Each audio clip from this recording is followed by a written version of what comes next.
Yay. Hi. I'm so happy that we are doing this today on this lovely, chilly day.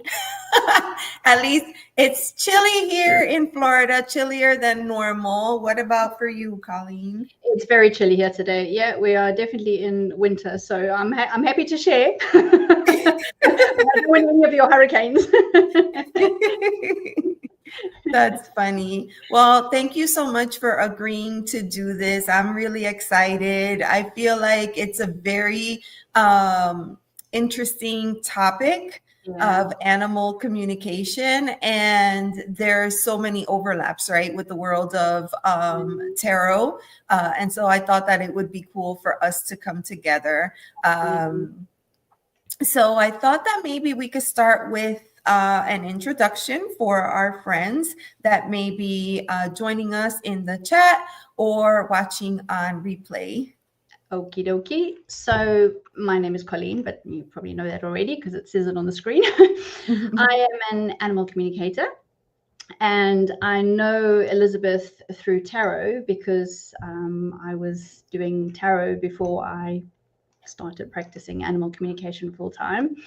I'm based in France, although I'm very much English with the South African twang, you might hear. And about 4 years ago, I can launch into how I got into animal communication, right? Sure, yeah. I was doing a Reiki session with a cat in America, and whilst I was here in France, and I was kind of deep in the zone, and because it was obviously a distant healing session, and a very clear image popped into my head of some tall bay windows with some hanging mustard colored curtains, and there was a little window seat, and I actually thought I'd nodded off to sleep because I was like so in the zone, and it's really relaxing doing Reiki. And I remember kind of jerking myself out of my zone and thinking, oh my gosh, where did this come from? Anyway, I finished the session and I spoke to the lady afterwards and said, right, this is how your session went. And I just took a chance and I was like, oh, by the way, the strangest thing happened. And I explained this image that I'd seen. And she went, oh my God, Colleen, you've just described our lounge window and the window seats where the cat sleeps. And inside I'm going, what the hell? But I tried to remain really professional. I was like, oh, that's interesting. Oh, well, thank you for letting me know, and I kind of got off the phone thinking, oh my God. And I thought, well, I don't know this lady. I've never been in her house. How has that happened? And as much as it went against everything, I was thinking it could only have come from the animal because that's the only link, And I remember Googling thinking, this is going to be stupid. Can animals talk to people? And this whole thing came up on interspecies communication, and I had no idea it even existed. So that was kind of the start of that journey. And here I am today. It's I still pinch myself because it's still a lot of people go, nah. But how did I know what that person's lounge window looked like? Yeah, that's interesting. Insane, oh, right? I would have probably thought the same thing. Oh, did I nod off? Yeah, I was really embarrassed to you because at the time you're thinking, oh my God, I'm charging this person for this Reiki session, and here I am having a quick funny winks. But yeah, so funny. Oh, well, we have some friends in the chat, so I wanted to take a couple of minutes to say hello. I see Miss Tarot D. Hello. Hello. And I see Clavis. So thank you so much. Thank you all for being here. Yeah, this is super neat. So thank you, friends. Thank you for joining. So Colleen, tell us, what exactly is, animal communication? Like, what does it entail? What falls into that scope? Okay, so animal communication is a form of mental telepathy. It is not mind reading. I get this quite often when people say, oh, we're going to read my animal's mind. The term mind reading is so invasive. It kind of implies that I'm popping into the animal's mind and having a bit of a rummage around and going, what's your favorite food? Why won't you take your I'm taking notes as I'm having a rummage around, and the animal's going, what's going on? It's kind of a horrible thing. So mental telepathy is having a two-way conversation with an animal via the mental realm or the spiritual realm, one could say. And as tarot readers, we all know that when we read cards, we often tap into our intuitive abilities. And sometimes when we read cards, we get things, if you like, that perhaps aren't coming from the cards. I mean, how many of us have turned over a card and we go, that's the such and such card, it means that, but we're just getting an intuitive hit that's going, no, there's a dog in that picture, and therefore I'm getting the sense that it means that, and you kind of just go with it. There's a lot of that in animal communication, and there's different ways that you can receive the images, and it's all dependent on yourself and the animal. So you've heard of the clairs. So clairvoyance, clairaudience, clairsentience, all of those. And that's how I receive the messages. So when I was nodding off during the Reiki session, I saw in my mind's eye a picture of a lounge window with mustard color curtains. And if I said to you all now, picture the tower card, you would all get an image in your head of a tower card that you'd come across recently. And it's the same thing. I see that picture in my head. So when I ask an animal perhaps about their past, or why they don't enjoy their food, or why they're not sleeping in their bed, sometimes I get an image in my head of that, that represents the answer.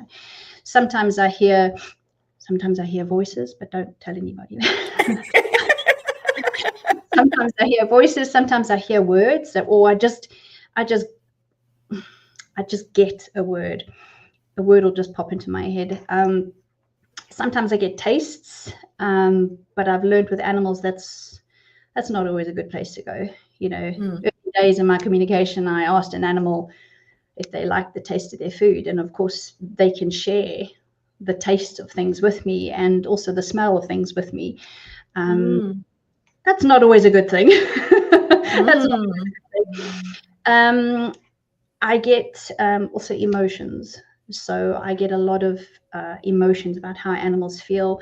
That can be particularly tricky when an animal's preparing to transition, and there's a very heavy emotional weight from both the people and the animal. And then claircognizance, which is the most vague of all of the clairs, which is the just knowing. And I never forget when I did my animal communication training, and my tutor asked me, so she had some friends who had animals that had offered their animals up as case studies for part of the course, and they had supplied some questions, and then I get asked the questions, and that tests my knowledge. And she asked me what the animal liked playing with, what was its favorite toy. And before I could even register the answer or think about it or pause to think, where's this answer coming from? I said, it's got a monkey toy which it likes to hide behind the sofa.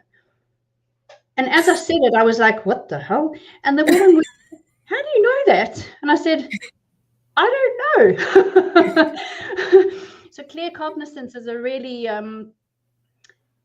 it's the only one where you can't say, I didn't get a picture, I didn't get a smell. It's just that instant knowing.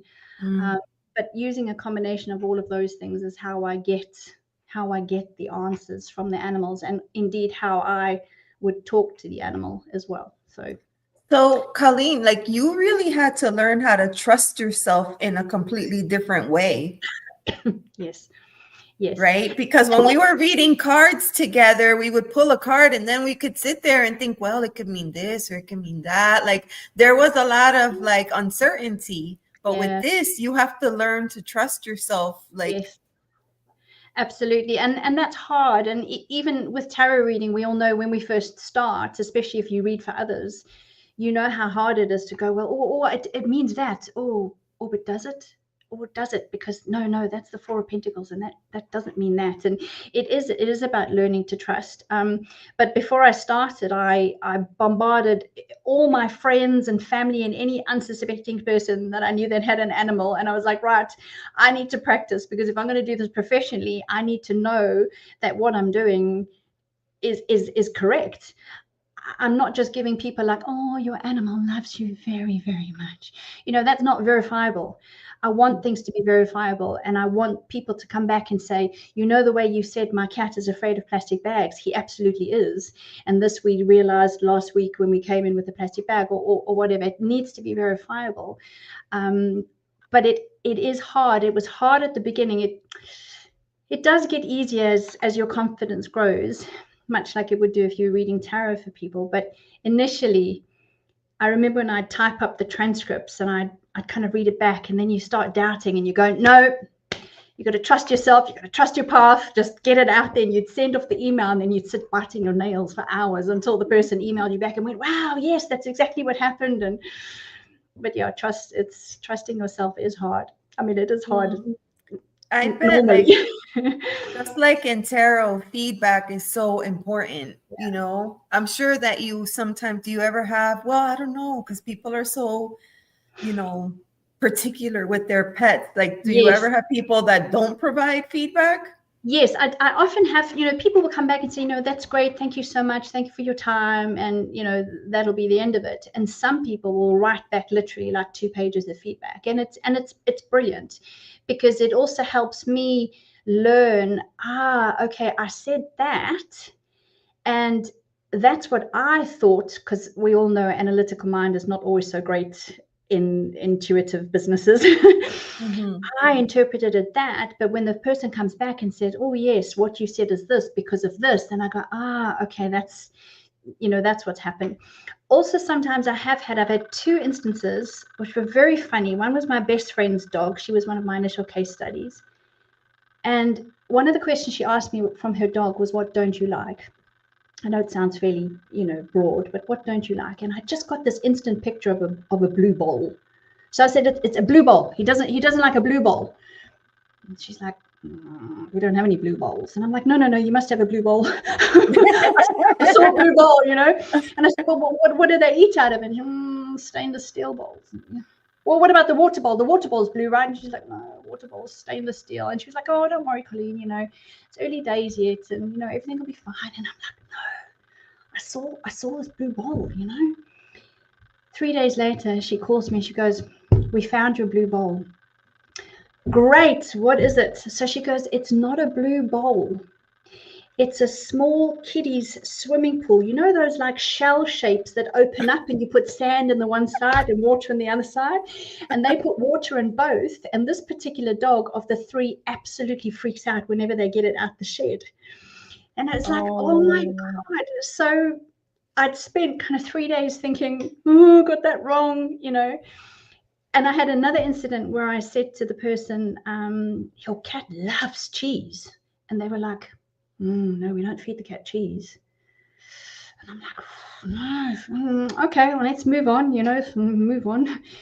Again, a couple of days later, he messaged me and he said, Colleen, we've just figured out whenever they grate Parmesan cheese over their pasta and the little bits fall out the grater, they brush them off the counter and they sprinkle them in the cat bowl. So they don't feed the cat cheese, but whenever they have, like, oh my God, So yeah, sometimes you think you've got it wrong, but then if you discuss it with the person, you realize, actually it's, yes, the cat does love cheese, but Well, I mean, you would have to imagine that our way of expressing things and communicating things is going to be completely different to their way. Yeah, absolutely. Absolutely. And they also, they see things so differently as well. How they see and how they interpret things are very, very different from us, which is a good thing. Well, what made you decide to kind of pursue this? Because I know you were doing tarot. I knew that you were also like doing Reiki. What made you decide to, yeah, I think I'm going to go for this? I think because I know it sounds a bit cheesy, but I have always loved animals. And I just remember thinking, God, it's a thing. When I did that Google research and I found, the topic of interspecies communication, and I was like, well, it's a thing. I would love to be able to do that. And anybody can do it. It's an intuitive muscle that we train. And I guess it's much like they say, anybody can learn to play the piano. It's just that some people have a natural aptitude for piano and others have to study a little bit harder. And fortunately or unfortunately, it's all part of my journey. I was one of those that had to study a little bit harder. I spent, it must have been 3 years plus, researching and reading and trying every exercise. I subscribe to every newsletter. I have countless books on animal communication. I tried and I tried and I tried. And after that incident with the lounge window and the cat, I could not do it. I could not do it. And I was so frustrated. And I was like, I want to be able to do it. And I'd lie in bed at night and go, come on, spirit. What's going on? I saw the lounge window. Why isn't this working? And it was through one of my tarot courses. If you remember, when I was teaching, and I had a student come on, a lovely, lovely lady from Australia. And in the first lesson, as always, hi, what's your name? Where'd you come from? And we introduce ourselves. And she said that she was a professional animal communicator. And I'm like, thank you, Spirit. And we got chatting. But I still think it was perhaps maybe a year before eventually I said to her, right, I want to do a course because I want to do this. It keeps popping up everywhere for me. You know what it's like when you get signs. You get signs everywhere. And I remember one day, my husband and I said I lived in France and we live very, very rural. So we're really out in the countryside and we have a very large vegetable garden. And I can remember one day us digging over one of the beds. I found 35 tiny, tiny little mouse jaws. So just the little jawbone with all the tiny little teeth. And I kept finding them. And I said to my husband, my God, look at this. I kept putting them in a pile.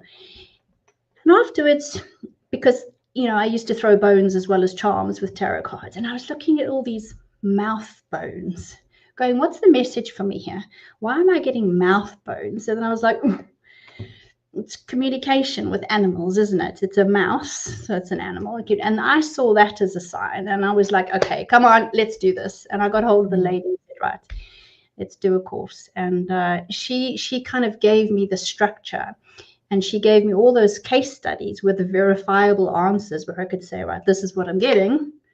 And then she would say, yes, can you see a little bit more, or no, try again. And then just hundreds of unsuspecting friends and family case studies. And I just launched, 2.5 years ago now. Oh, wow. Quickly, isn't it? Time goes by so fast. Yes. Oh my goodness, that's crazy. I mean, it's fabulous. It really is fabulous. Mm-hmm. Tell me, I'm sure you have a lot of really cool stories, interactions. What are some of the ones that come to mind? The one that always comes to mind first when people ask me this actually is also from my best friend. She has the 3 dogs, one of which was afraid of the blue bowl, and she has a cat. And again, asking similar questions to what I was asking the dogs, what don't you like? And I got a word this time, and the word was poo. So I remember thinking, okay, that's a bit odd. Now I know my best friend, she's in the UK, and I know the cat doesn't have a litter tray because the cat goes outside. So it was odd that I was getting this word, what don't you like? Poo. And I was like, okay, so it's not like the litter tray is dirty or something, or, you try to interpret the message. Anyway, I tried and I was asking her for more details. And then I get this image of the cat on the sofa with my friend and the dogs, and this kind of sound of, and then the cat kind of sitting up and then jumping off the sofa and running away. And I thought, it's the dogs. The dogs have got gas. That's what it is. So I messaged my friend, and bearing in mind, we've already gone through the whole blue bowl thing, right? And I said to her, I think your dogs have a wind problem. I think they've got gas. And she's like, oh my God, yes, it's so bad. Why? And I said, well, the cat's complaining. That's one of the things it doesn't like. And I said, I explained to the situation. Well, the two of us were in hysterics because it's like, how, it just classic. So yeah, the Kit Kat doesn't like the smell of the dog. Oh my God. Can you blame the poor guy? Yeah, incredible. I also had this wonderful chat with a cat who viewed its mum, the other cat in the household, its mum and mum's partner, in this beautiful golden orb. It was just the most beautiful sight. And I said to the lady at the end of the reading, I said, your cat just has this beautiful picture of all of you. Hi, Helen. This beautiful image of this golden orb over the top of you and your partner and the other cat. And again, it was just something I saw in my mind's eye, and I sent it off, and she messaged me back and she said, Colleen, you're not going to believe this. Every night I say a little prayer before I go to bed, and I ask for a golden orb of protection to be put over the house. And I was like, holy crap. And she was blown away that she's just having this little prayer, which she's saying in her head, and somehow the cat is sensing it. I mean, it was just, those moments give you goosebumps because you're like, you can't make that up. Do you know what I mean? That's just, oh yes, yeah, absolutely so special. Because like when you meditate, I'm a fan of meditation, and I do a lot of like guided meditations, and they always like, visualize, all these things, right? Like the orb, and sometimes it's blue, sometimes it's gold, sometimes it's, yellow. So I love the fact that they could see it. They can see it. Yeah, absolutely incredible. Absolutely incredible. Animals pick up on things. They absolutely do. And I often say to people, because people say, I can't talk to my animals like you do. And I say, yes, but talk to them. Because when you talk to the animals, you have that energy about you. Okay, so immediately if you're talking to your animal and telling them, how much you love them and how much you care for them, your energy is going to be giving off that vibe, and they are sensitive to that. Mm-hmm. And as well as if you talk to them, you get images in your head as you're talking to them. That's why the cats go missing when you want to take them to the vet. Because you've already picked it in your head. Oh my God, this is going to be a nightmare. I'm going to have to get the cat and shove it in the container, and it's going to be howling, and it's going to be howling all the way to the vet. Because they can pick up more than we realize. Mm-hmm. They're very clever, our animals. More intuitive than we are sometimes. Well, thank you, Helen. Thank you, Helen, for joining and for sharing. Yes, I would agree. Colleen is very, very intuitive and a lovely person. Can I just say quickly, Helen and I know each other from school, and Helen and I reconnected a couple of years ago through me having a cat in Thailand. Helen is now a counselor, but she did her master's degree specializing in pet bereavement, specifically because a lot of us, we lose animals, and that grief isn't fully acknowledged by society as a proper grief yet. And so it's wonderful to connect with Helen, because I deal with a lot of people who experience really deep grief when their animals pass, and it's interesting now that we have a proper counseling field that recognizes that. So that is so very true, because I'll tell you, when I experienced my first loss, I remember I was just absolutely like, yeah, I don't recognize that person that I became, to be honest with you. Looking back, like I missed work for a week and they were beside themselves. They were like, what is wrong with you? But I was just like, my right arm just passed. What do yeah, you mean? Like I can't absolutely, function, and let alone absolutely. go into, go into to work. So yes, Yeah, very, very, very true. yeah. And so we have Intuitive Renee Renee as joining us. well, all the way from South Africa. Hello, hello, and welcome. So interesting. Um, so tell me, Colleen, have you ever tinkered with the idea of doing your animal communication and tarot? Because I know you've been kind of experimenting with animal communication and crystal work, chakra work, and maybe that's like a great like other point that we could also talk about, before we even get into the tarot aspect. Okay, well, I'll tell you quickly about the crystals, and then we'll launch into the tarot, because the tarot is the exciting bit, isn't it? So yeah, the crystals.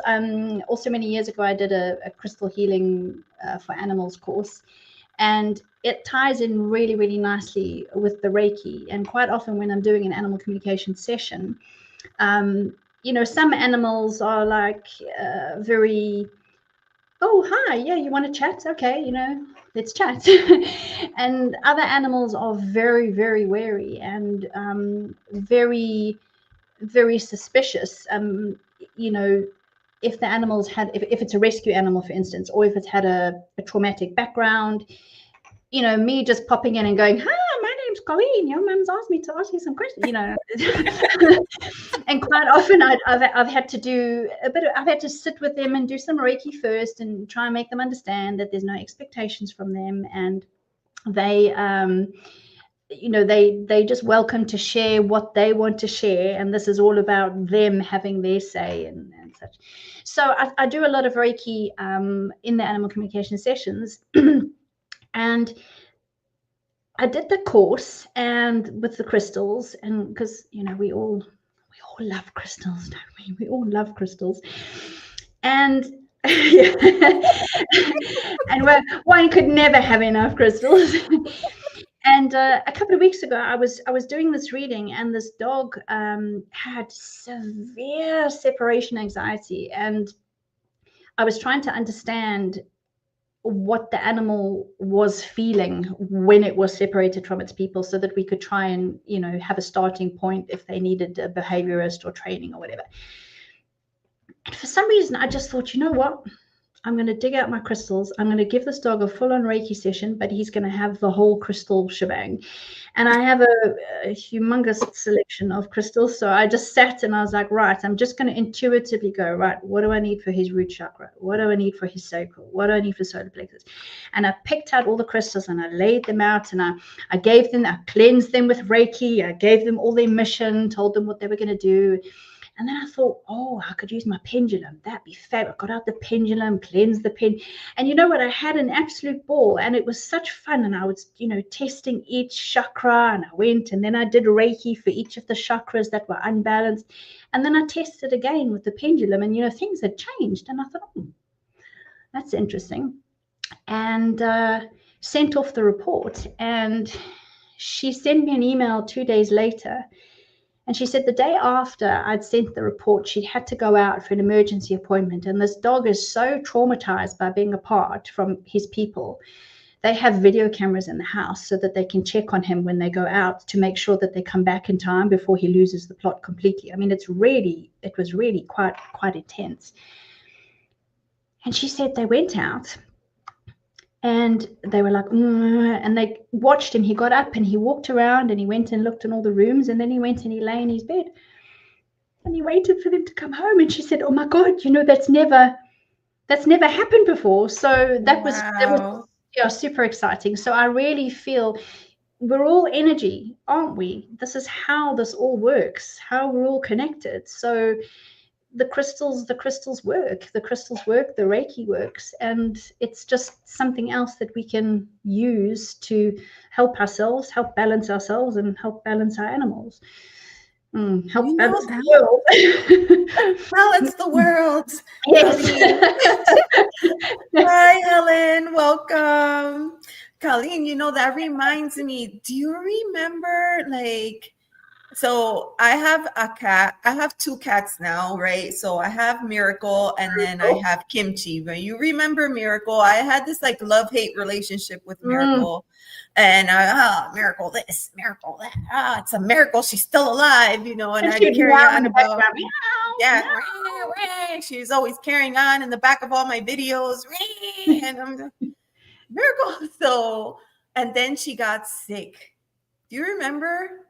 She got sick and I was like about to lose my mind. And then I talked to you about it and you did Reiki for her. Oh, I was thinking like this. Yeah. And then we used crystal. I remember we used crystals. And then you came back and I remember that you talked to me about her energy.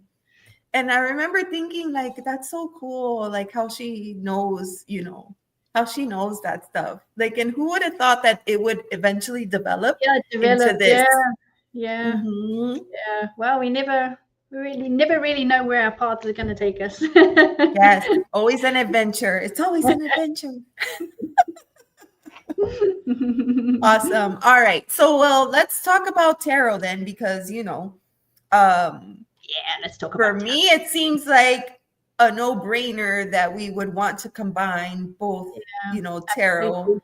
It was only after you asked me to join you tonight when I was thinking, yes, I've always wondered about the two, but actually I realized it went a little bit further back. So before I even got into animal communication, I follow someone on Instagram. You might know her. It's Kristen from OTM_Academy. I know Renee follows. I think you follow her too, yeah. Mm-hmm. And gosh, I've been following her for yonks. She is so creative. My God. That woman has created so many decks. It's unbelievable. Mm-hmm. I have, I think, at last count, 15 of her decks. And she wanted to create an oracle deck that you could use to communicate with animals. And I remember I ordered it because I love animals and I have lots of animal decks. And I thought, wow, there's another animal deck. Yeah, let's order it. And I was so fascinated by it. I thought, this is bloody marvelous. And I contacted her and she said, well, help me write the guidebook. It's like, a PDF file that comes that explains all the cards. And we went through them together and we created little combinations and absolutely marvelous. And I remember back then thinking, that is fabulous. And I used the cards a few times to communicate with some animals, but I didn't use my animal communication skills, if you like. I just used the cards and I read them as one would read tarot cards. And as time went on and tarot overtook my life more than animal communication did back then, and I amassed more and more decks, as we always do. And I have all these other animal decks, and I even created my own animal deck. My own animal. No. Yeah. I dug it out to show you. I literally just looked up like loads of pictures of animals. Here, and let me put you on the big screen. Whatever message I thought that they were be heard, because the woodpecker's always like tuck, tuck, tuck, tuck, tuck, tuck, tuck. Yes. Be loyal. Oops. I don't know if you can see, actually it's an army serviceman lying on the ground, but it's a dog curled up with him. So good. Be ready to lead. Be playful. And I use this quite a few times, not as an animal communication deck, but as messages from the animals. And then I amassed all these other decks. Let me just show you Kristen's deck quickly. So it's called Dog Tales. Oh, thank you, Renee. Yes, Renee got me into tarot initially many years ago. So, oh, thank you, Ange.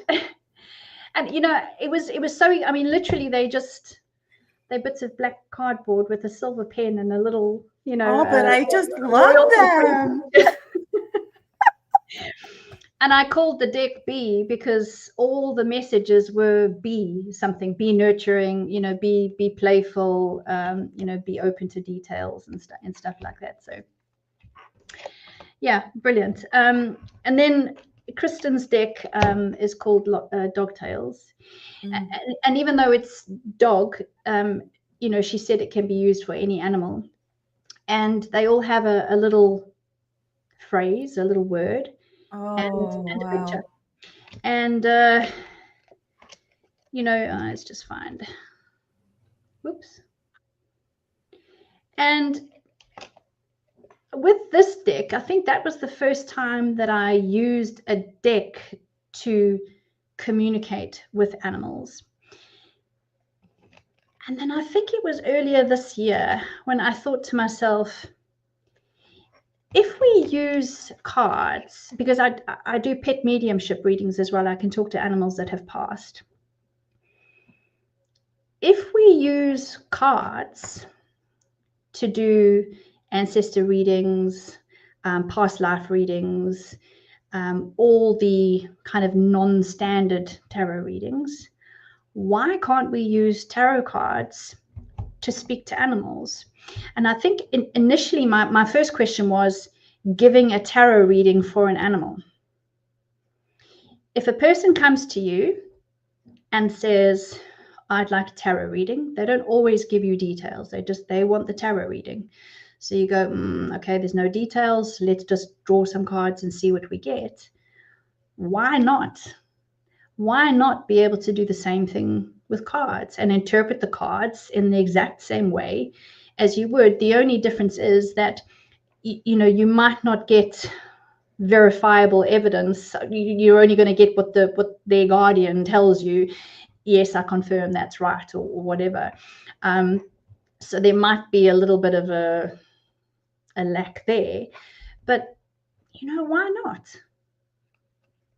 That's so, you know, I did that once with Miracle, and I was just horsing around really. But she was laying on the bed next to me, and I like fooled around with the cards, and I pulled the reading, and I got the answer to the question that I asked. And I was like, oh, that's so cool. But then, you know, that was it. I was like, all right, I never did it again. You know, we sometimes forget, you know, the cards are a tool. The cards are a tool to tap into our intuition. And the cards are going to show you something which is going to trigger an intuitive hit. And it might be that this has happened to me in a tarot reading before, where I've actually turned over a card and I've had an intuitive hit. As soon as I've seen the image on the card, I've thought to myself, that's what's going on. There's an affair happening in this relationship. And it was one of those moments where you go, oh, geez, I don't want to just blurt that out and get that wrong, because that's reading, you know. But it's not always so great being a reader, right? but you get that hit, and it's from something you've seen in the card. It's a tool. It's a tool that's allowed you to see something. And you know, I remember before I started, when I was doing tarot card reading, I drew the Fool once, and for those here, I think we're all tarot readers, but for those that aren't tarot readers, in the Fool, there's always, well, I can think of 2 decks that don't have, but more often than not, there's a little animal somewhere near the feet of this character. And in this particular card, I think it was the standard RWS Fool, so there was the little dog nipping at the heels. And I've drawn the Fool hundreds of times. I know the Fool. I know the different ways it can be interpreted. But for some reason, I saw that little dog, and I said to this person, you have an animal guide. And that there was just something about that drew me to the dog that said that there was an animal guide. And then that started me on doing animal guide readings. And I mean, I think that's something perhaps that many of us have played with, where you draw cards to tap into an animal guide or a spirit guide, and then you just you read the cards. So there's so many links with the animal realm. It's just using the cards in a different way as a different kind of tool. There's certain decks too that incorporate like little animal companions for the cards. Like I want Star Seeker is one of the ones that comes to mind, but there's a few other ones that are like that. And I always like it when there is a little, because it's a difference. It's different when it's a deck that just happens to have a lot of animals, and when the animal is present because it's meant to be an animal companion, whether it be, a totem animal or whatever, it is. So yeah, that's very true. You know what I was going to ask you, because Kristen, she has like this vast collection of decks that she's created over time, and I'm sure that probably one of the number one things, well, I'm gonna guess, but you can tell me what the number one thing is.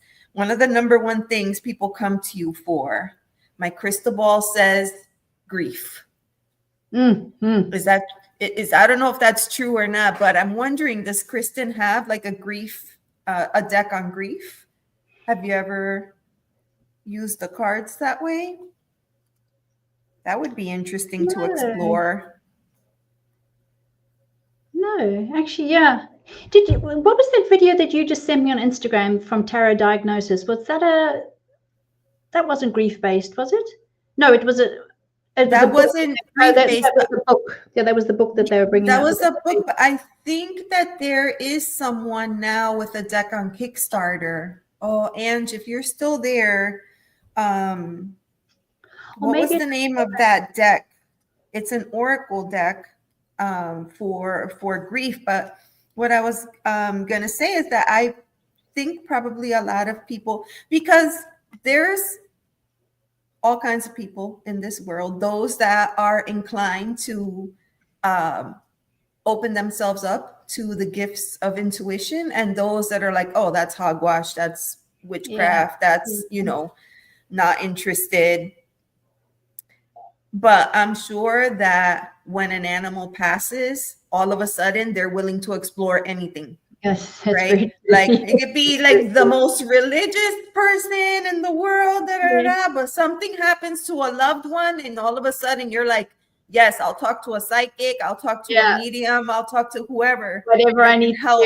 Yeah. Mm-hmm. Yeah, that is very true. Yes, that is very true. Yeah. I love that. The Grief Oracle. Mm-hmm. Oh, great. Yeah. Just put the link. Okay, super. I might have a look at that. Thank you. Yeah. So I'm sure you get people who have animals that are sick, maybe in their final days, or you're possibly help them into the transition, right? The crossover, rainbow bridge. Yeah. I mean, it's hard because I mean, I'm busy doing in my endless free time. I'm busy doing a very short kind of grief pet bereavement course. Whilst it's obviously not going to go into the depths of bereavement like Helen's done in her master's degree, I would like to better be able to help support people through the process, and to know a little bit more about, I mean, I know we can't pigeonhole grief because everybody grieves differently. There is no right or wrong way to grieve, but to try and help people through it. But it's just it's hard because I've lost my train of thought. Oh no, I'm sorry. Damn menopause. I forgot where I was going. I hear you, amen. Oh, Colleen. All right. Well, we can get back to tarot decks. Really, like we started to talk about the decks, and then like my mind went all over the place. So that's why you're probably picking up on what I'm putting down. So I'm sorry. Okay, it's a chat. That's the way it's supposed to happen, right? Oh, great. So Angie's put and just put yeah, Kristen's channel. She really is fabulous. And she's also so creative. Yeah, so creative. So maybe Helen and I, if Helen's still there, maybe Helen and I need to get together and create a grief oracle. Yeah. So with regards to tarot decks, I bought a lot of animal decks because, well, why not, right? we don't need excuses to buy tarot decks. Oh, great. So Helen says that might be a good idea. Okay, Helen, that's something for you and I to discuss. Yay! We can look forward to that. Helen's also a big animal lover and has three cats of her own. So, well, you have quite a collection as well. We haven't talked about them. There's only six. Only six. at last count. Yeah, so with regards to animal tarot decks, I think really that not all animal decks are created equal. And I think that it depends really what you want to get out of that deck. I wanted to be able to look at the animal, you know, like in my own deck that I created, to look at that animal and get a sense of what that animal might be sharing. Like with the, I'm just looking at here. So with the cow deck, I put be nurturing because, you know, you kind of, and funny enough, in a lot of my animal decks, the empress is always a cow because they have that kind of maternal energy about them, that soft, gentle, maternal energy. And that's what I wanted from an animal deck. But when I bought, for instance, let me just show you, Animal Totem Tarot. Oh yeah. I mean, look at this lovely guidebook. It's incredible. It's an absolute beast. I don't recognize some of the animals because it's an American creator. So I look at some of the animals and I go, what is that? And then I have to look in the book and go, you know, oh, it's whatever. Oh, I know what that is. Oh, like a roadrunner. I mean, you know, like a roadrunner. Okay, I know what a roadrunner is. I was going to say, come on, Colleen, you have to know what a roadrunner. Meep, meep. Meep, meep. But some of the animals, I didn't know what they were. I mean, I actually don't know what that animal is. Sorry, my camera is not really good at. Oh, there we go. Okay. So you can see there's RWS, you know, whatever the word is I'm looking for right now.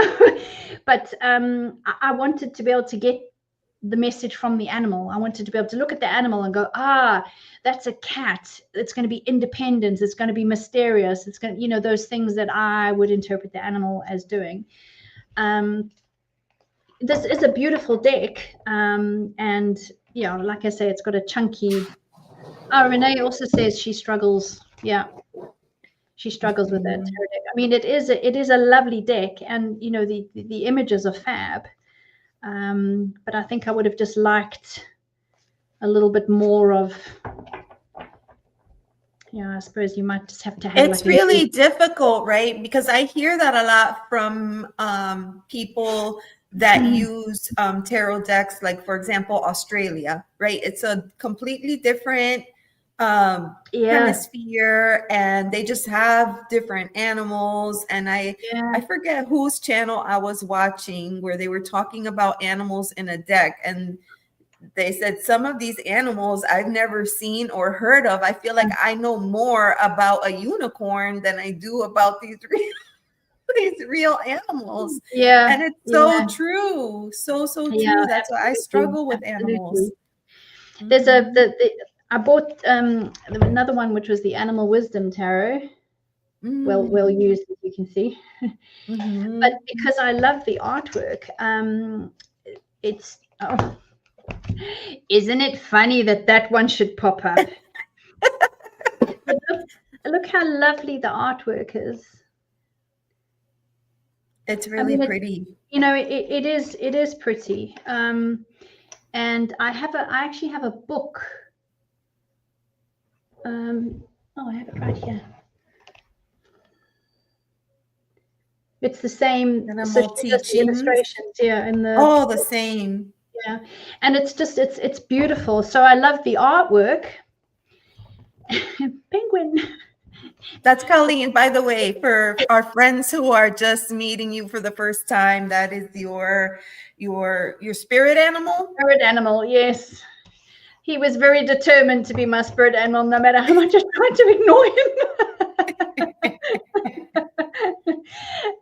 In fact, Renee made me a T-shirt last time I went out to South Africa. Renee, if you remember, it said, "I'm a penguin-loving, card-slinging, crystal-balancing, spiritual badass," or something. Didn't I? I should have worn that tonight. Yeah, so this deck I bought because I love the artwork, and I thought, oh, that'll be great. I love the artwork. But again, some of the animals I didn't recognize, and even though the book's lovely, there were just some of the meanings in there that didn't really. So what I tend to do is when I do the animal readings, I use the cards more as a visual. So if a person's animal guide comes up as an eagle, I go through all my animal decks and I pull out all the eagles and I lay them out on the table, and then I look to see what the cards are, and then I read it as that. Do you know what I mean? So if there's a page of wands and a king of wands and a five of wands and and then I go, oh, there's lots of wands cards, and then I read the page and the five and the king as their traditional tarot meanings, but as a message from the eagle. I do it that way around instead of. You bring up a very interesting point, right? The issue of consumerism. And I remember when at one point, I don't remember if it was Kickstarter, where I saw a penguin deck. Colleen, you have to get this. You have to get this. And you were so good. You were like, no, I'm good right now. But it's really hard. And I remember, like, before this live, I thought to myself, oh, do I need a cat deck? Well, if I have a cat deck, I need a dog deck. Like, immediately my mom. And then I was like, okay, stop. Like, you don't need, like, what you have is more than enough, because really, you just use any deck, if you Absolutely. needed to, right? I know it's helpful to have the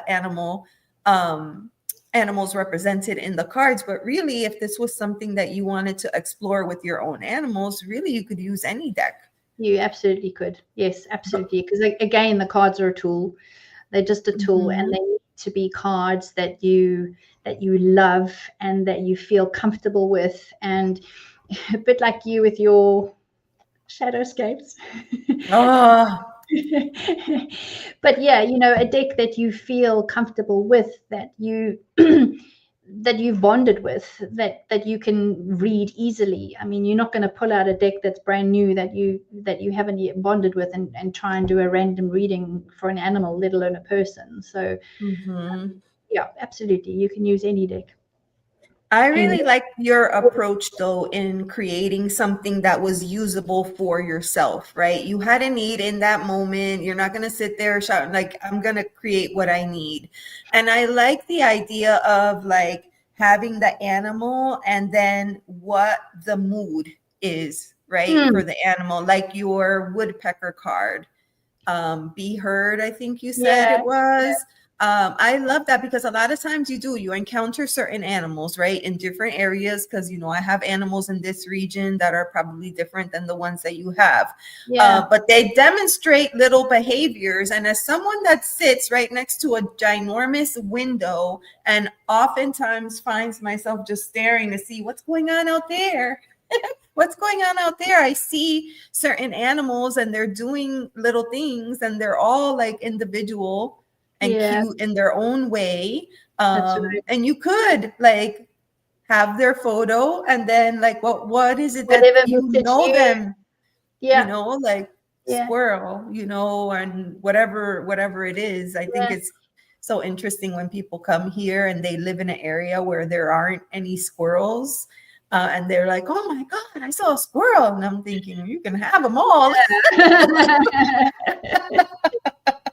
I was just thinking when you used to go for your bike rides and you used to see those, what are those funny animals that you've got there in Florida? That's terrible. That sounds insulting. Are they those little fat creatures that live under the water? Oh, is it It's under not a, the is it a water? manatee? No, is it Oh, a the manatee? manatees, It's a manatee, Yeah, right? we Yeah. have manatees. Yep. So, I We mean, have that's going to manatees. be specific to your area and your, your lifestyle. I mean, a manatee is not going to mean, and I don't mean And that to be insulting for the manatee, but he's don't not going to talk mean about manatees that way. sorry, They're sorry, so little yeah. guy. And I just called him that fat round creature that lives under the water. Oh my God. What a disgrace to the animal kingdom I am. Poor little thing. Oh, well, I'm sure you talk more. Like, of course, you probably talk to a lot of dogs and cats, but do you ever talk to other animals? Have opportunities for other animals? I really wish that I had more. It is predominantly dogs and cats because that is predominantly what people have. I have spoken to a few horses and I've spoken to a few rabbits and I think that's it. Oh, and I've spoken to a unicorn. So I'll tell you, this is a very funny story. I wanted to do this kind of funny thing on LinkedIn, and one of my clients has a horse, and I did it. I don't know why I did it. It was a specific time of the year or something, and I said to her, "I know you've got this horse, and I'd like to do this kind of fun thing on LinkedIn. Would you mind if I used his picture and badly photoshopped a horn on him so that it was very obvious that he wasn't a unicorn? And what I'm going to do is I'm going to ask people, I'm going to say to people, my God, you won't believe it, but I came across this unicorn. If you have any questions for a unicorn, what would you ask it?" And so I uploaded this badly photoshopped picture of this unicorn. And I just got people to send in questions. And, some of them were genuine. Like, if you were to really meet a unicorn, you would really ask them. But there were some other ones like, do you really fart rainbow dust and stuff like that? But I kept all these questions. And I did it like a real animal communication way. I did it on one of my letterheads.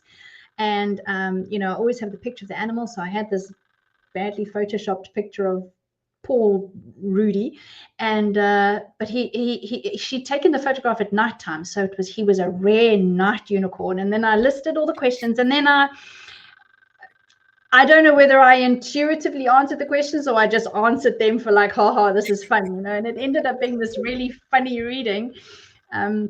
So yeah, I often say to people, yeah, I've spoken to dogs and cats and horses and rabbits and a unicorn. But it was fun exercise. But I would love to talk to, I don't know, a snake or a bearded dragon or I don't know. Those are common pets here. Those are common. Yeah, my girlfriend has a bearded dragon with a very send it to my website. Very unique personality, and yeah, like those here would be very common. Yeah, it's interesting. You see, I would love to talk to more animals than just the dogs, cats, and the domestic ones. But it's just whatever comes my. I keep hinting on LinkedIn. Oh, anyone got any gerbils or perhaps a duck or something. But well, I was gonna ask too about wild animals, right? Because a lot of people have very distinct encounters with an animal in the wild where you stand and you have the stare down, like I'm not moving until you move. You move first. I was here first. No, you. So have you ever like tried it with an animal in the wild? I have tried it with, I mentioned I'm in rural France in the countryside, and we have a really large plot of land, but we're surrounded by agricultural fields. So there's always, there's sheep up in the one field at the moment, and there's cows in another. And when I used to go for my walks in the morning, and I used to walk past the cows, and I always speak to animals. If I walk past animals in the field, I'm always like, morning. There's 2 goats that I pass as well, and I'm like, morning. And the one day I just paused by the cows, and I thought, well, I wonder. I can't verify it. That's the only thing. I can't verify what I'm getting back. But the odd thing that I got from the cows was not a word or a phrase or anything. It was more a kind of feeling, and it was a collective feeling. So it was almost like they all worked as a team, like they were all connected somehow, and I couldn't just like stop and go, oh, morning, how are you? Because they'd all be aware that I was talking to that one cow. And it was kind of a strange feeling, and I kind of just stood there for a bit, sort of feeling it, if you like, but I didn't actually have a conversation with them. It was just like a sense. And I wondered if that was common with herd animals. I was gonna say, like, it's like they function as a unit. Yeah. Ooh, It's very so interesting. Cool. Yeah, very, very interesting. I've tried to talk to we had a stray cat a couple of months ago that was a bit of a troublemaker. And aren't they all? Aren't they all? No. But he was like attacking our cats, and we don't stand for that behavior here. All the cats are very well behaved and loving, and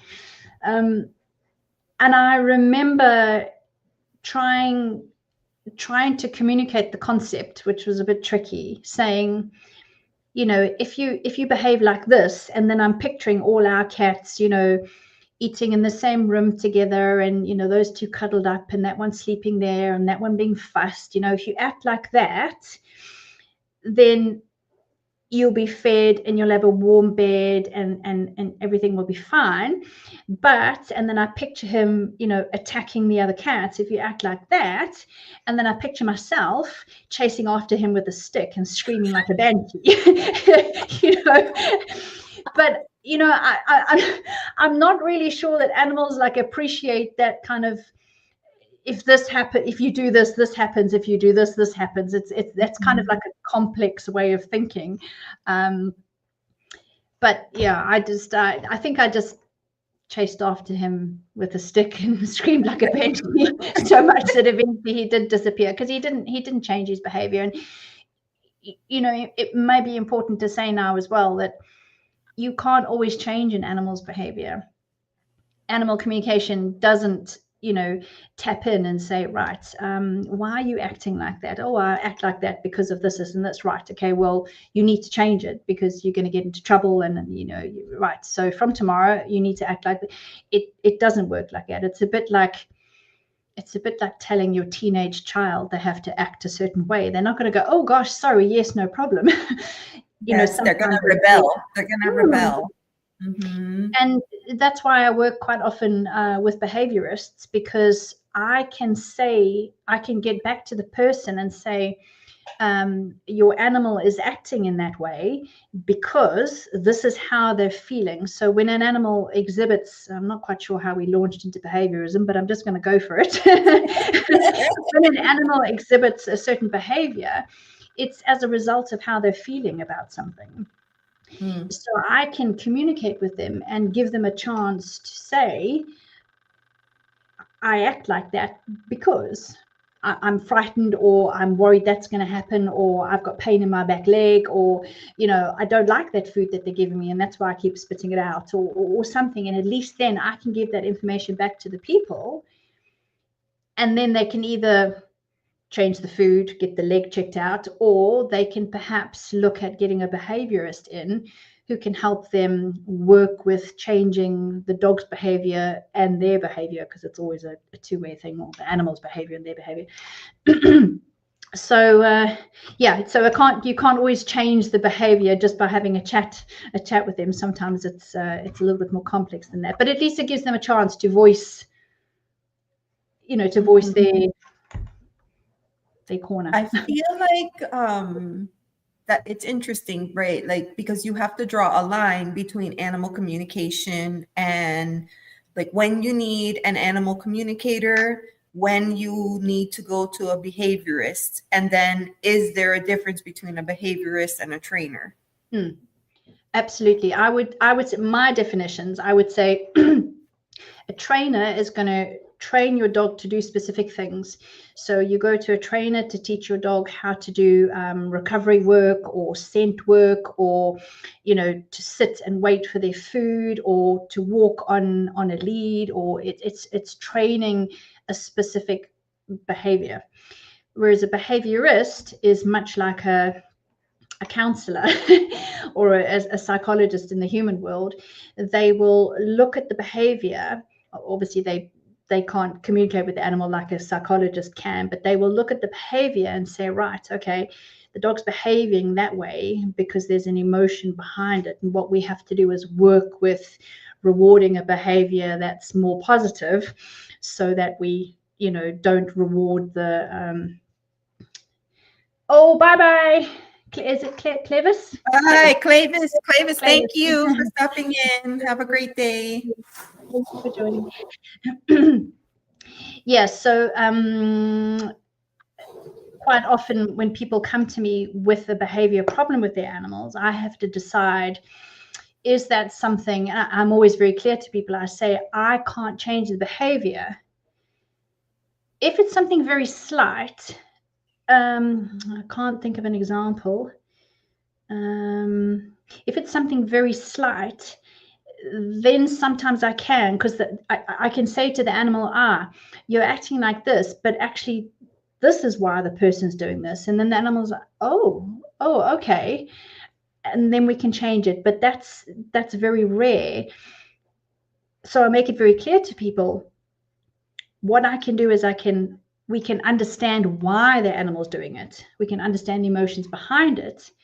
And then you can take that to a behaviorist. And we can say, right, the dog is acting this way because it's frightened of X, Y, Z. And then the behaviorist can help them work on that. Yeah. So that's how I see the difference. The training is to train them to do something specific, but the behaviorist helps them to change their behavior. This is so cool, Colleen. I'm just curious, like, I don't know if you have an appetite or if you even have time, maybe. If I don't know if anyone in the chat has any questions they would like to ask, would you be open to, doing a quick reading if there was anyone that was interested? Yeah. Awesome. So I will invite anyone in the chat. If you have anything you're curious to know, feel free to drop it in. We love questions. There's been a lot of great discussion today, so I'm really excited. I love when you start with one idea and then it just kind of goes in a million different ways. Yes, it reminds me of your brain maps. I still am not able to do like a brain map in that way because, the emperor in me is like, oh no, I have a bulleted list and then some bullets. I can't think that way. I struggle. Yeah, I still think it's funny that you were the one who inspired me to start the journaling through that. So. Oh, that's funny. Yeah. Oh, Renee, no questions. Love listening. Thank you. It's a fun topic and it's great to explore, especially if, for those of us that have pets, because I'm sure that pets, they all do things that you're like, what on earth is wrong with you? Like, why would you do such a thing? They all do their little things and you're like, why? I installed a new ceiling fan in my room, and it's beautiful. It just is. It's like like a chandelier, and it has a ceiling fan, and it's glorious. Oh my Yeah. gosh, sounds lovely. So like, of all the things, when the ceiling fan turns on, it makes a sound like this. And then it kicks off. And that sound, like, that's it.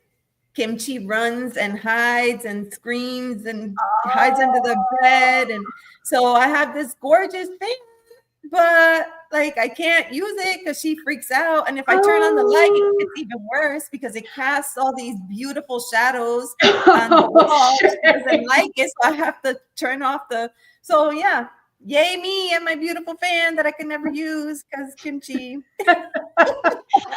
It's insane how much we alter our lives, though, just so that we can have cats. Yesterday, John and I went downstairs. John's my husband, for those of you who don't know. I went downstairs, and we've got these two chairs in front of the log burner, and he's sitting on the edge of one chair, like perched on the end of the chair. And I'm like, what are you doing? And I look behind him, and there's Nala, like spread out on the chair behind him. I said, why didn't you sit on the other chair? And I look behind, and there's Jabari and Blue both curled up on the other chair. And he goes, oh, the chairs are taken. I'm like, how do we do that? How do we end up where the cats take over the entire house and we sitting on the edge of the chair, like perched on the edge of the chair because the cats are there? They're too much. Amazing. If I get up to use the restroom in the middle of the night, when I come back, my spot is literally taken. Yeah, taken. Dude, I just left like 30 seconds ago. Can you move back out? I spent all night fighting over the blanket with kimchi. Get out of the way, move. We're like two kids in bed. Yeah, you see, Helen's just said their cats are gods. Absolutely. And they say, they were worshipped as gods, weren't they, in Egypt? And they've never forgotten it. Well, maybe that's why there's so many cat tarot decks. Yeah. I swear, every time I turn around, there's a new cat tarot deck. Yeah, there are. There's a lot, isn't there? Yeah, there was actually another one. There was another one that I brought out, but there's the Black Cat Tarot, and it was completely RWS, but it was all with little black cats. Yeah, very very cute. Very, very cute. So many good ones. So many good ones. Well, it doesn't seem like anyone in the chat has a question. I can throw a question out there, and then maybe we can use that as a final read, and then close out our session for today. Okie dokie. Yeah. Okay, so here's the question. I'll ask you a question. Colleen does not know this question, by the way, for anyone in the chat. I'm breathing all of a sudden. Why does kimchi run away from the ceiling fan? It's going to be about my dick. Here's the question I recently asked someone, and we did a reading on it, and we're still having the same issue. So here's the question. And this is about my friend Miracle. Miracle goes poo in her litter box, but she won't pee in the litter box. She picks and chooses when she's going to pee in the litter box.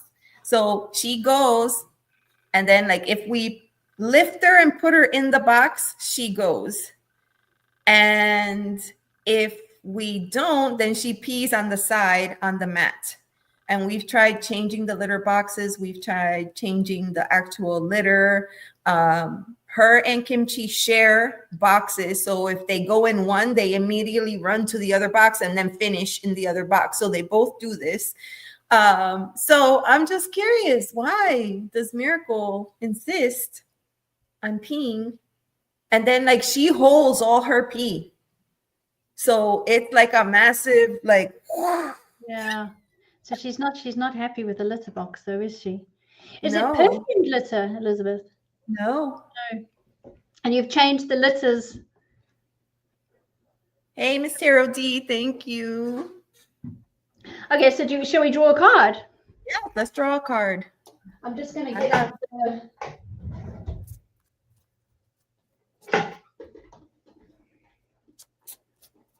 because I'm not going to use an animal deck for that. Bizarrely. Okay. Okay, so normally when I do readings, I have a photograph of the animal because the photograph helps me to connect to the animal. So I'm just going to vaguely remember what Miracle looks like. Let me see if I have a picture I'm of the just going to use beast. the cards. Only going to use the cards. So question is, why does Miracle not like peeing in her litter box? Yeah? Yeah. Yeah, Merc. What's your deal, Merc? How many cards? 3? Yeah, that sounds good.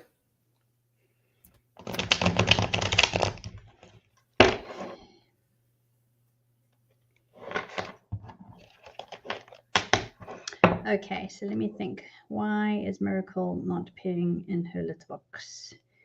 So we need feelings. So we need one card, which is going to be what can we change? And the other 2 cards may be what miracles. Oh, thank you. She's so beautiful. She's so beautiful. Okay. Let's do it. So I'm going to do 2 cards as to what the problem is and 1 card as advice because, you know, you always end a tarot card reading with an advice card, Yes, right? Of course.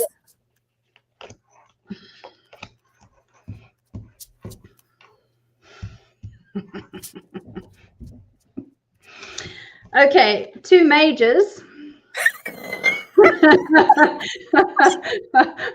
2 majors for what the problem is. An 8 of wands for the advice card. Yikes. Okay. Damn, Colleen, you didn't have to slap me down on the first reading together. Okay, so interesting first that there's 2 majors. Okay, so obviously this problem is not just a very simple problem. It's going to be something that's really ingrained in her. So has she done this since she was a kitten? She started doing this within the last year and a half. Because a lot of people ask, oh, maybe she doesn't like kimchi being a new addition to the house, but she's been doing it before kimchi. Okay. Yes, Black Cats rule. So I'm just going to do what I normally do when I read tarot. I'm not doing animal communication now because I'm just reading the cards, right? So first of all, I'm finding it interesting that there's 3 people in each of the cards. Yes. Okay, so there's 3. There's 3 people in your house, right? Okay, so that's just interesting. 3 humans, yes, 3 humans. Yeah, 3 humans in your house.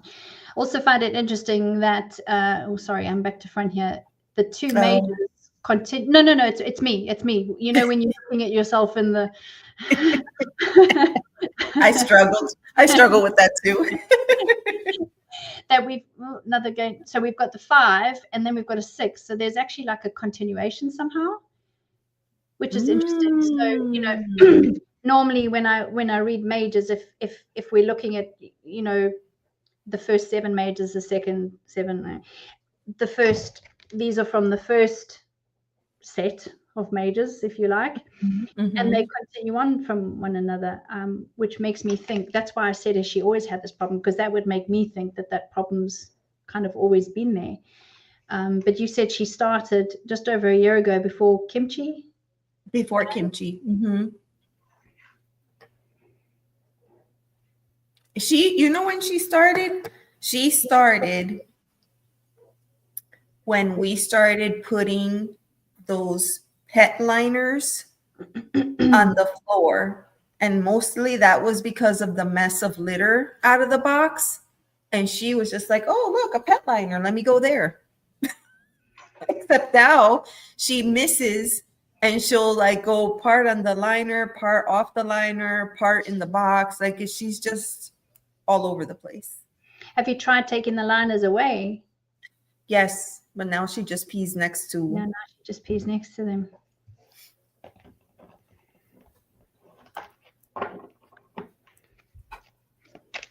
I'm drawing another card.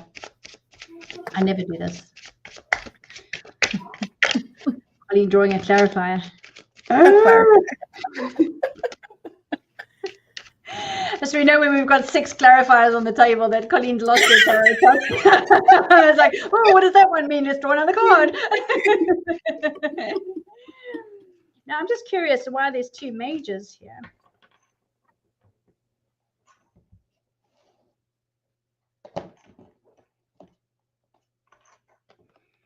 Two of Wands.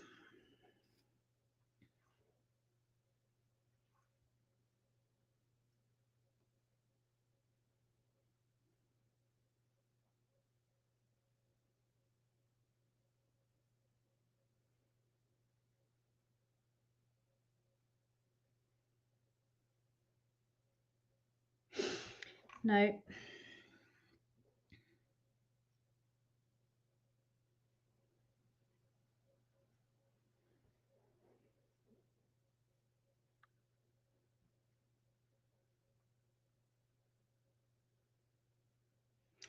No, I'm not getting anything. I'll be very honest with you. I feel like with that Lover's card and with the Hierophant, like there's a lesson to be learned and a choice to be made. Yeah, but I still feel it's really significant that there's 3 in each of the, you know how I always look for patterns, and, you know, the Hierophant and the Angel, they've both got their arms up, even now with the 2 of Wands. But I just can't,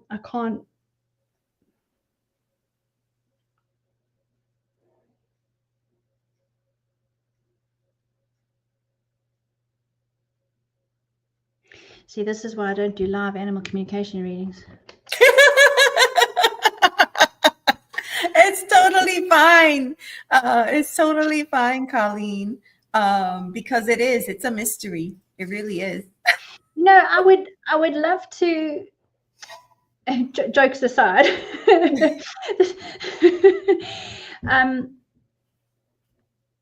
I'd love to use Miracle as a guinea pig, though. So maybe what we can do is if you can send me the photo of Miracle, and I'll try to do like a proper animal communication reading, and then try and see if I can tie that. So keep these cards. I'll take a photo of the cards, and then try and do the animal communication reading, how I would do it, and then see if I can tie it to the cards.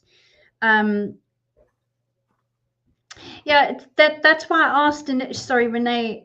Originally, I asked about the perfumed litter, and then I asked if Elizabeth had changed the litter, because I also got texture, but that's just when she was talking. I got texture, because litters do have different textures, because you can get ones that are quite fine, and you get others which are quite coarse, and then others which are like made from wood shavings, aren't they? But I guess you've tried different litters and stuff, haven't you? We have, yeah. And they clearly don't like the one that I'm using right now, so we're just gonna go back to the one that we had before. Yeah. And to be honest, I don't even like it, because it makes a weird sound in the box, you know, when they're incessantly scratching after. Yeah, the sound is weird. I'm like, what's with that weird? It's a weird one right now. But, you know, because we were like, okay, let's try a different one and see, see what happens. Ones. Yeah. Oh, Miracle. Okay, well, I'm gonna say I can't. We can't all sit here for Colleen to get her intuitive hits. Although in my defense, the reason I don't do live communication readings is because for me, sometimes I can sit here and have like an entire coffee before I get an answer, and obviously that's going to make for a very boring live. I'm connected to the litter box. Texture of the pea. Oh, that's interesting. That is interesting, because, you know, like when Miracle was sick and we took her to the vet, she had an issue. She had a specific issue that was related to her urine. And so we have her on a prescription diet right now to help with that. Okay. She still seems to like hold it all. Whereas with Kimchi, you know, goes multiple times and you found a bunch of little, you know, balls in Yeah, the yeah. with Miracle, it's like this one massive mound of Yeah, pee. she holds it in and just has a monstrous pee. Yeah, yeah. Mhm. So I was just reading. Helen has the same issue. He will only go outside and requests when he needs to go. Never missed in the house, but won't use it. Yeah. That is interesting. You know, and I've shared that with Maya. Like, we should just let Miracle like spend the day outside and then bring her in, but she's just not having it. Yeah. I'll disown you, Mom, if you do that. Because Miracle's her baby now, isn't she? Like, Miracle, sayonara. Same. Okay, well let's try that then. I will do a communication session and then see if I can see what I get from that, and then relate it, if it relates somehow to the cards, and see if I can tie it in.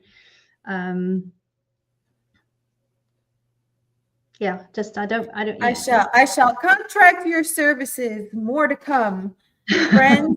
We will come back with an update on Miracle and her shenanigans, Yeah, because we'll everybody wants to know. Poor Miracle, yeah, Miracle, like on the spot. Oh, well, this has been really awesome, Colleen. Thank you so much for doing this and for staying on as long as you have, because I know like you're on the other side. I'm just getting started with my day and your day is coming to a close. So I want to be mindful and respectful of that. It's fine. Thank you very, very much. Thank you.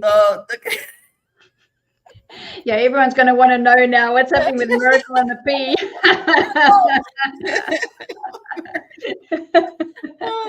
And the last reading that we did, we got like maybe she liked the attention of like us, like, you know, being on time, yelling at her and then going and cleaning the area. And so I was like, okay, I tried very hard. After that, she did it 2 more times, and I was like trying very hard not to say anything.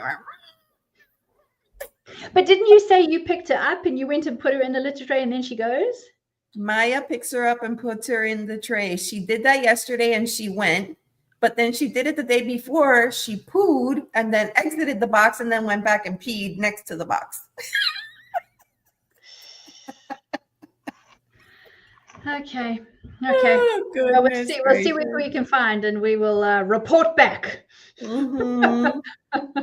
Awesome. Well, thank you, friends. Thank you so much for everyone who joined the chat today. This was a lot of fun.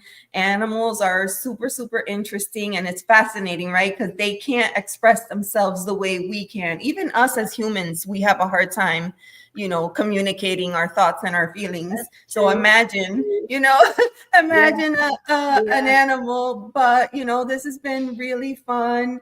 I'm glad that you agreed to come and join on the chat. I mean, tarot and animal communication, it's like the 2 best things, right?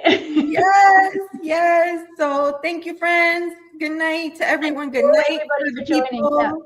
Yes. And I'll say goodbye. And you stay there, Colleen. Okay, I'm staying here. I'm looking like, where do I disconnect? Goodbye, everybody. Thank you for joining. Bye.